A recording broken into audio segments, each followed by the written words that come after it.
განათლების სისტემა ასეთი რაღაც არ არის, ეს არ არის პურის ფასი და ეს არ არის რაღაცა ის, რომელიც ხვალ შეიცვლება და ზეგ როგორც გინდა ისე გახდება. ეს არის უზარმაზარი პროცესი, რომელზეც თაობების და ჩვენი საზოგადოების თავდამსხმელი ბედი არის დამოკიდებული და თანაც როდესაც ესენი საუბრობენ, რომ ჩვენ ახლა ეს გენიალური სიტყვაა, მყისიერად გვინდა გავზარდოთ განათლების ხარისხი. მყისიერად განათლების ხარისხის და როგორ წარმოუდგენიათ, ამას თაობების ჭირდება, ხო, რომ რაღაცა კონცეფციები დაინერგოს, სკოლები აშენდეს, გამოვლინდეს ამ საზოგადოებას, რომელი მეცნიერების განვითარების ნიჭი აქვს საერთოდ.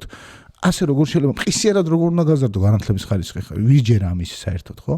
და თანაც ეს განათლება, მithumetes განათლების დაფინანსება, ხო? განათლება არ არის ბიზნესი.